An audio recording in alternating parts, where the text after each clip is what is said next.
Polemik seleksi penerimaan murid baru atau SPMB jalur domisili di SMA Negeri 2 Bandar Lampung menjadi sorotan masyarakat. Salah satu kasus mencuat setelah seorang politisi senior Provinsi Lampung memprotes sistem seleksi karena anaknya tidak lolos meskipun rumahnya hanya berjarak sekitar 50 meter dari sekolah. Namun dalam sistem online, jarak tersebut tercatat menjadi 163 meter dan nama anaknya yang sempat berada di urutan 45 tiba-tiba hilang dari daftar keesokan harinya. Isu ini menimbulkan keresahan, terutama terkait keakuratan sistem seleksi berbasis zonasi dan keadilan dalam pelaksanaannya. Menanggapi hal tersebut, Kepala Dinas Pendidikan dan Kebudayaan Provinsi Lampung, Thomas Americo, turun langsung ke SMA Negeri 2 Bandar Lampung pada Rabu 18 Juni 2025.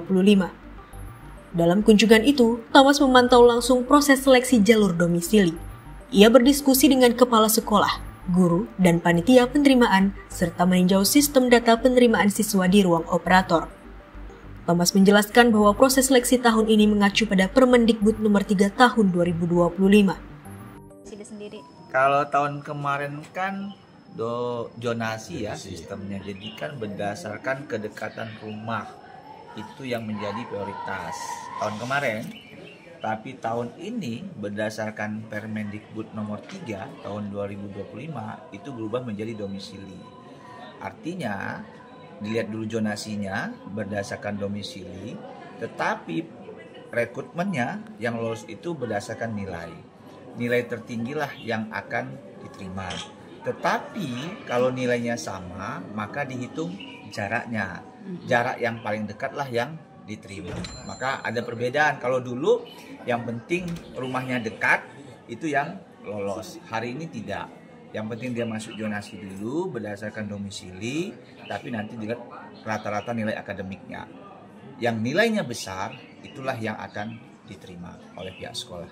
Karena banyak orang tua dan siswa kan nggak paham juknis, jadi dia biasanya dia daftar misalnya di SMA 2 dan SMA 1 jalur domisili misalnya.